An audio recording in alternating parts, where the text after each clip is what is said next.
Welcome to The Kingstonian, a podcast that profiles people who are passionate about what they do for a living, what organization they belong to, or the community they are a part of. Here is your host, Dave Cunningham. Thank you, Steve. Hello, everyone, and welcome. Regardless of where you call home, there are families around you who have been conducting business for decades, maybe even centuries. Many of these have built relationships with their communities, adapting their approach as circumstances changed. This episode focuses on one such family with a business that goes back to 1836. John Trousdale is our guest, part of the 7 generations of family that have operated Trousdale's General Store in Sydenham, Ontario, a small community about 30 kilometers north of Kingston. This conversation is about his passion for family, the community he is a part of, and the business that remains the oldest general store in Canada. John, welcome to the podcast. Thank you. Trousdale's General Store is a story that's focused on business, history, community, and family, and your passion for all 4. And for those of you listening who are unfamiliar with the area, Sydenham is the community where the store is located, and it is about 30 minutes north of Kingston, Ontario. Now, let's start with your family history in Canada. When did your ancestors finally come over? I don't have an exact date, but late 1700s, 2 brothers arrived into New York City.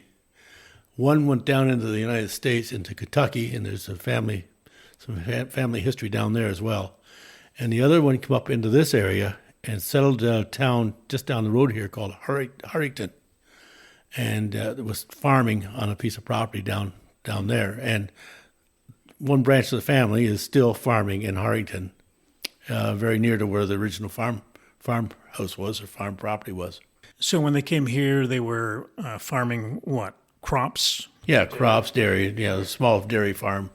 And about mid 1800s,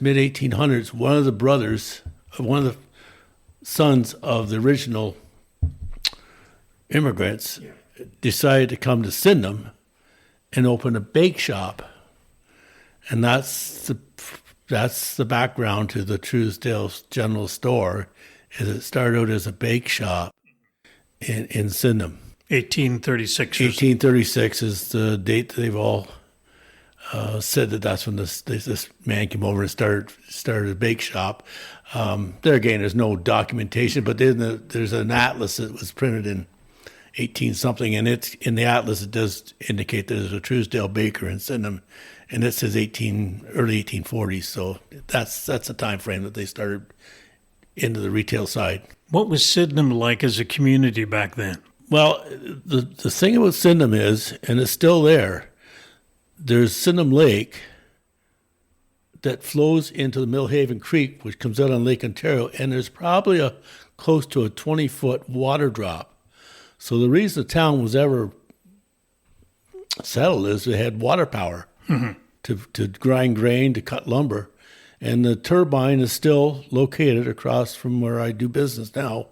On the creek, is not used anymore, but those turbines is still there that ran the mill in Sydenham, and that's why Sydenham started. Now the farmland, Sydenham's on the we have the Canadian Shield, and then we have Lake Ontario lowlands, and Sydenham's right on the edge of it. So north of Sydenham is very rugged. Lots of minerals and lots of things like that. It's Canadian Shield. South of Sydenham, you get into some decent farmland. Mm-hmm. So that was the other side. There was some good farmland for them to farm on and develop. This was a period of time where there were several farms. Some of them may have been 100 acres, but there were lots of individual farms around Sydenham at the time. Well, I think a lot of it had to do with the Loyalists. Mm-hmm. They were coming up from the States. I think there were land grants to the Loyalists. So there's certainly some families that have been around Sydenham longer than we have, who were background was farming. Yeah. And there was mines around here too, right? Yeah, that's getting a little later on. That was more of the late 1800s, 1900s, they found mica, a high-grade mica north of Sydenham. Matter of fact, it's Verona, all these little towns. It's quite a bit of mica around. And mica, for those that don't know, is a pretty amazing product. And electricity was just starting to come through. So the mica, they used little thin slips of it to put between the wires as insulators in a toaster or things like that.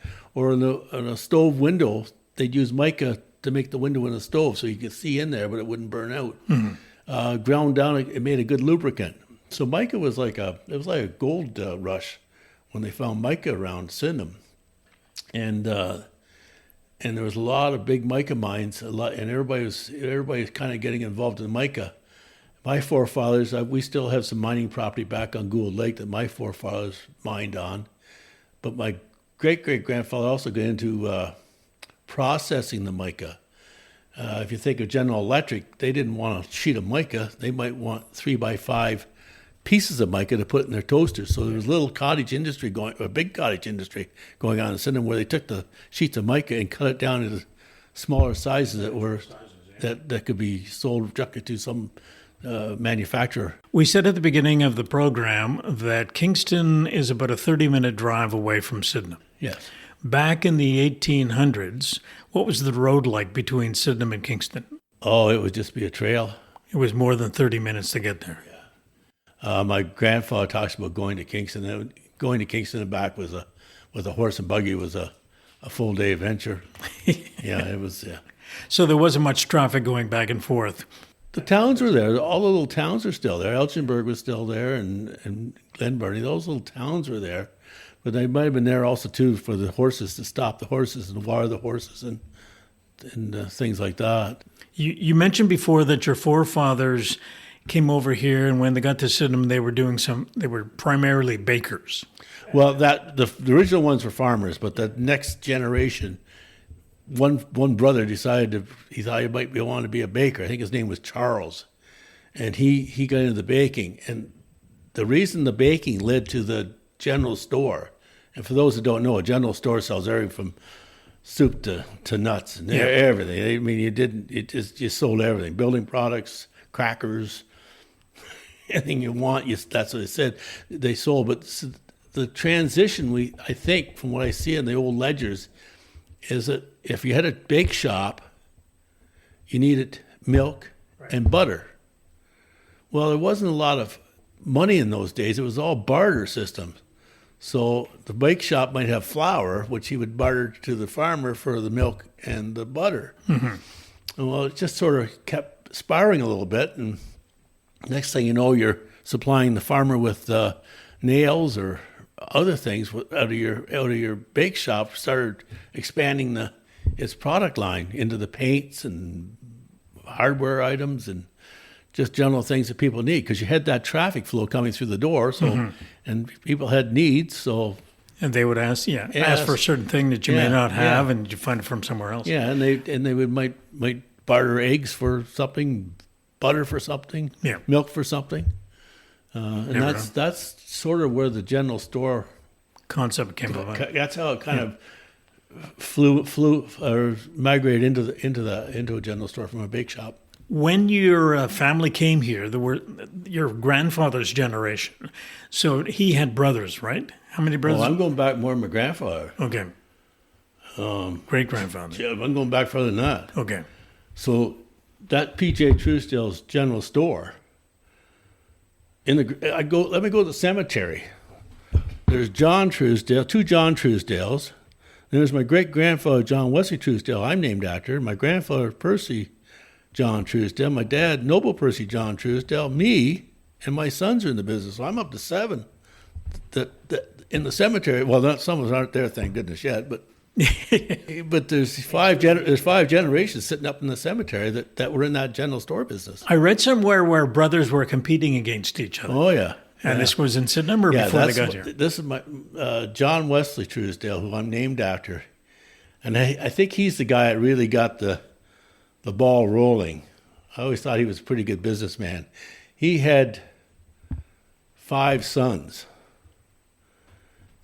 Wes went to Rochester to become the sheriff and had a bake shop over there. Well, back up, John Wesley had a bake shop, and all the kids worked in the bake shop. And they learned how to bake bread. And then they went out and had bread runs. And the old bread wagon that my grandfather had, you can see his father's name on it where he whited it out and put his name on it. So that, and had these bread runs. So they all started into the baking, and then all their original general stores had a oven in the basement. They baked bread.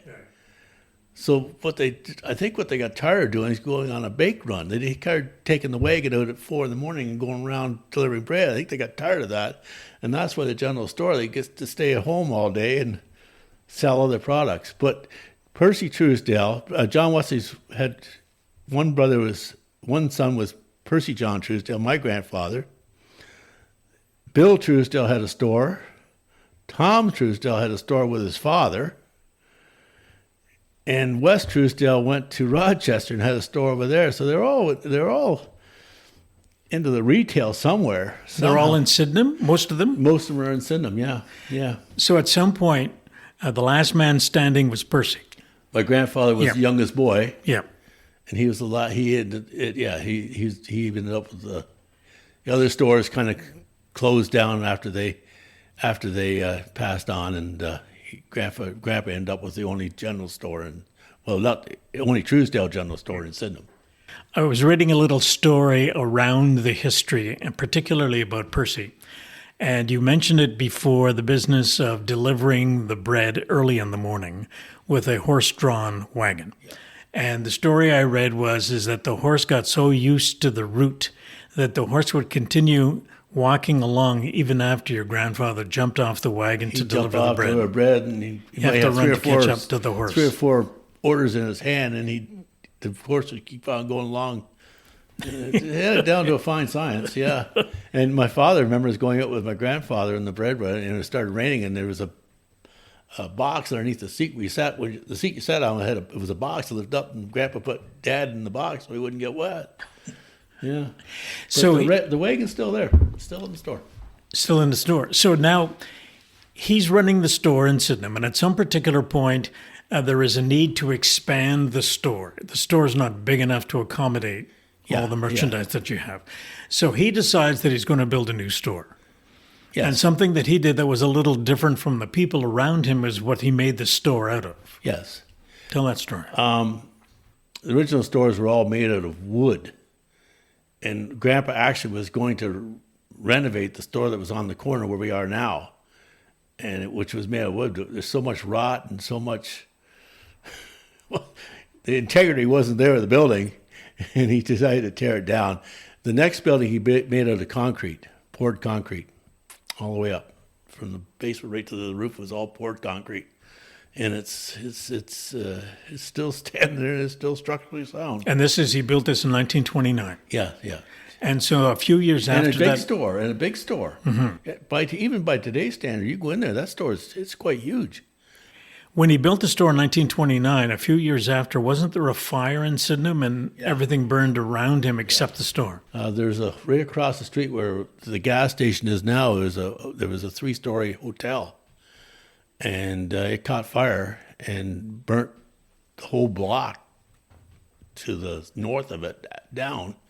And Grandpa's store, they went and got sheets of tin roofing and put it against the big windows at the front. And my father and my aunts remember carrying water upstairs and throwing it they had blankets in front of the windows upstairs and throwing water on the blankets to keep it cool. Mm-hmm. Yeah, but it was a scary time for them. Oh, yeah, I can imagine. Yeah. So if you look at his tenure as the owner of the general store, what sorts of changes would he have made during the time that he was running the store? His biggest thing was he wasn't involved in this mica. He was more a retailer. And I thought he was pretty clever. So we sold a lot of feed. And Grandpa had a mill, and he ground the grain for the farmers. and they could bring their own grain in, and we would grind it, or Grandpa would buy oats and things. The railway came through Sydenham, so Grandpa would buy a carload or 2 carloads of oats or corn, and bring them up to his mill and grind it and sell to the farmers. And I think that's the biggest change. We got really into the supplying the farmers in the area with their grain to feed their cattle. And the other thing Grandpa did, and I think he did quite well, and he would financially help the farmers to buy another farm or to expand their farms. So it did 2 things. He got loyalty, and number 2, he got more business from them because their farms grew. And when the loyalty, and this is where the general store is, he's not only selling them the grain to feed their cattle, he's selling them the food to put on their own table. And he's selling the building materials to build their barns, and he's selling them. Yeah, that's where it really started to take off. And this is probably in the 1930s, 40s, 50s. So he's building the concept of a general store, providing almost everything that the people around him need. Anything you need, and is basically supplying the farm trade. What I like about the story of Trousdale's is the evolution from generation to generation and some of the changes each generation makes as circumstances dictate. Yeah, that's exactly hit the nail on the head. Yeah. Farming is not prominent around our area. I shouldn't say that. There's bigger farms. But not as many. Yeah. So they're probably producing as much milk now as they did back in the night, probably more. But there's only about a handful of them that are doing that. So it's the whole trade thing it's changed. So that's why you kind of migrated into something else. When your dad came back from World War II, he served in the military. Yeah. And he gets more involved in the business itself. And he actually ran the store until he was 90 years old. There was a big change that started to happen in the 1960s, where I guess the road to Kingston improved and Kingston became more of a hub that people gravitated to. Well, not only that, Sydenham became a bedroom community. People were migrating off the farms, going to Kingston to get to do their work. So it was a whole change, and farming wasn't as prominent. And so people were going to Kingston now, and they could buy their groceries in Kingston, and we weren't selling as much maybe feed as we did before. Things changed, and Grandpa never really changed the store, but Dad, after my grandfather passed, he was putting new refrigeration equipment in, new shelving in, checkouts and things like that to service the community. What sorts of changes would he have made during his tenure as the business evolved? So there aren't as many farmers around, you're not selling as much grain. We're doing a bit more on the building material side. Okay. Steel roofs, shingles, things like that, helping people, if they're building or putting an addition on their house. More on the grocery side, we took a lot of the hardware, some of the farm stuff out and put more grocery islands in it. Appliances, moved into the appliance business because that was pretty lucrative at the time too. So we saw a lot of appliances. So he kind of went down that road. Yeah. I heard that he and Jean Chrétien were good buddies. Oh, Jean Chrétien. My dad got sick and I took him to the hospital. And I don't know somebody was taking his blood. And he looked at Dad, he said, "My God, nope, your blood's coming out red. I thought it would have been blue."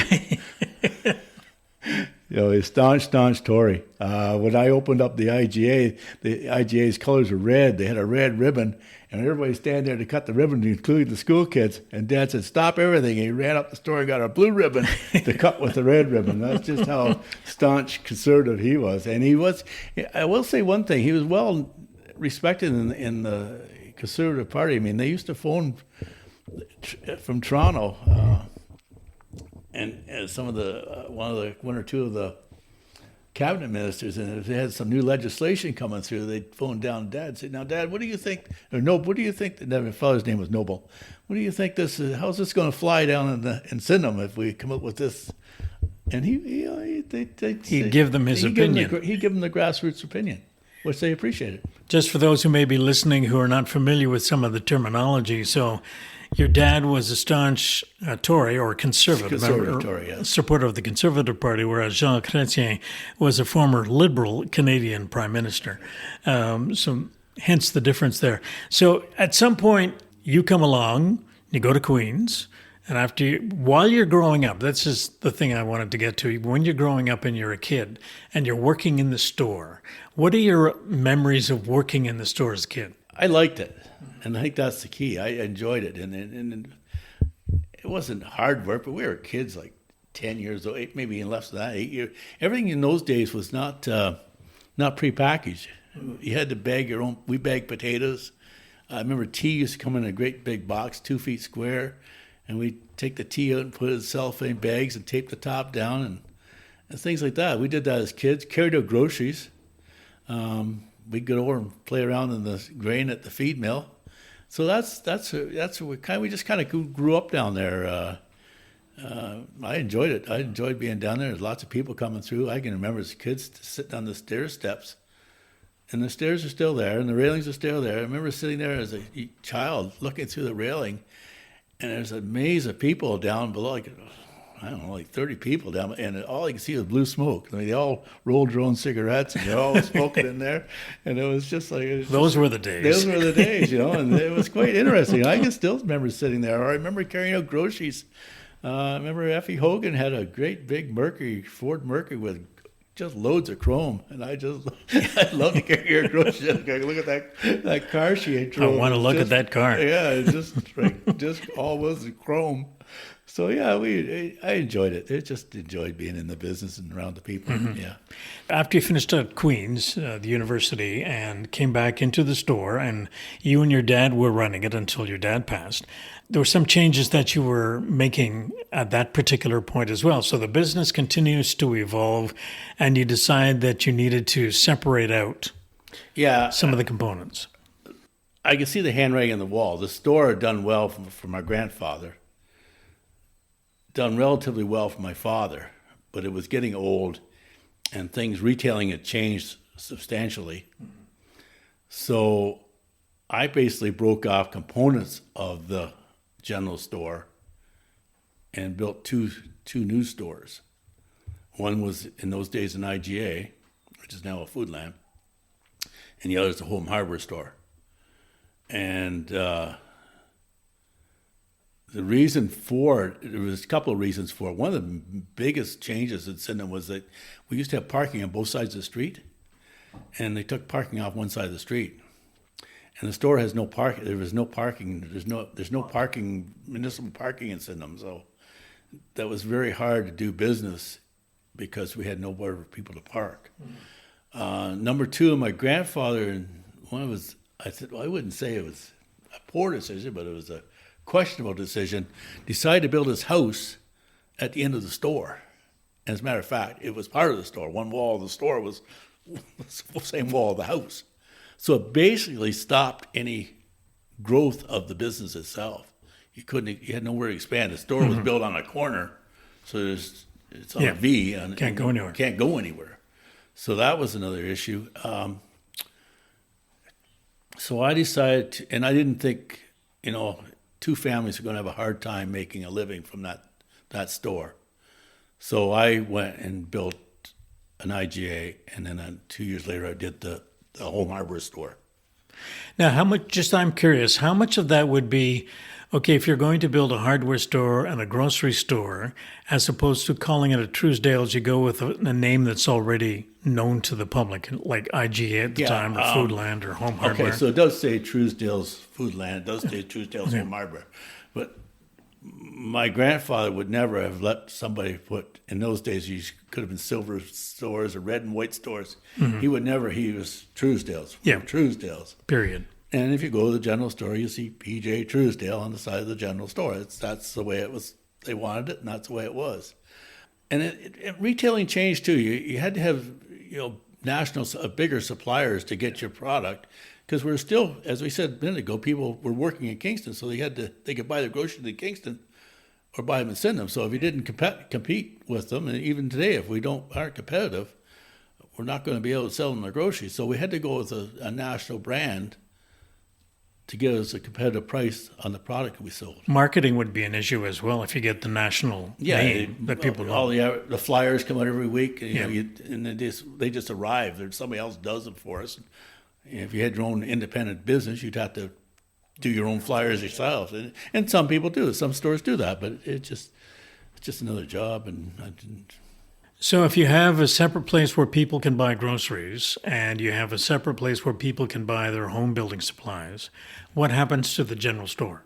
What does it do now? Well, that was the $99 question, because my father was still alive. I did these other stores in 87 and 89, and he passed away in 2004. So remember we talked about my grandfather had brothers competing against him? And my father competing against me, and even worse, I was helping my father compete against myself. So, but my dad wasn't ready to retire, and I wasn't ready to push him out the door either. So it's not all about money. It's about, there's a lot more to this than money. So as we look at the general store today, what does the general store look like? I talked about a minute ago, after my grandfather died, my father changed it and put refrigerated coolers in and checkouts and new shelving in it. Well, Trousdales are known for not throwing anything away. So all the original store shelving was stuck in the barn. All the original counters, wooden counters, was stuck in a barn. All that stuff they used to merchandise in the early 1900s was all put in the barn, right down to the soda fountain. So I just started to bring it all back into the store, change the format of the store. Still sold my appliances up there. That paid the bills.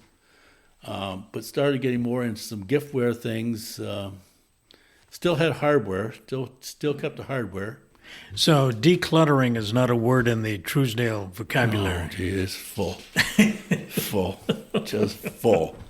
And my dad at first was, he was almost taken back by it. He says, "I'm not working in a museum," but then people would come in and say, "No, this is amazing. This feels like going back in time." And he started taking credit for it. I thought it was a good idea. So at the end, it worked out quite well. I can remember, and I can't remember how many years ago it was, but I actually, we bought some appliances from you guys, and it must have been your dad in the store at the time. It was behind the counter, so it was before he passed. And I can remember him being enthusiastic about being around the store and around people still, when he was the age he was. I think a lot has to do with more service, the service of helping people. You get a lot of people coming in with, especially in the plumbing and electrical and the hardware side, they got some problems at home, and they're just, asking for advice how to fix things, and you just kind of help people. And you need to find somebody who knows something about the issue that you want to get fixed. Yeah. Right? And it's easier now because they come in with their cell phone with a picture on the camera. In the old days, they tried to explain it to you. Oh my gosh, you pull your hair out, try to figure out what they needed. More of a general question: why do you think the family stayed in Sydenham and didn't move to a bigger community, like over the years? Well, I think because Sydenham is a beautiful town. If anybody that doesn't know it, you've got the high school there. So if you've got raising kids, they can walk to public school, walk to high school, in good schools. Doctors are all there. Dentists are there. And besides, it's on the lake. There's a park on the lake. And if they're playing football, they might kick a field goal into the lake. It's right there. It's a beautiful town. So I think we just love the town. That's why we stayed there. Everybody's. You've already mentioned it briefly, but I'm curious to know, like, you've lived here all your life. Except for 4 years at Queens, yeah. Except for 4 years at Queens. What role does service to your community and the business, how do you put those two together?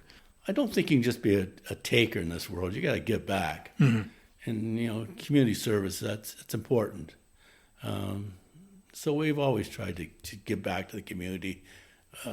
Whatever, if there's a need for something, and we volunteer for different, organizations, and we just try to give back. It's not about take. There's more to, and especially a small town, it's more to life than that. And small town, you kind of know everybody too, and some people have fallen hard times, so you make sure they get looked after. Yeah. And everybody's, they've done that. That's been, generations have been doing that. So you've been talking about the family history in Sydenham and the family history with the store. The general store is the oldest general store in the country, from what I've read. The store itself isn't. Okay. The business is? The business. Okay. Because the store, there's been multiple stores. Physical stores. Stores. Yeah.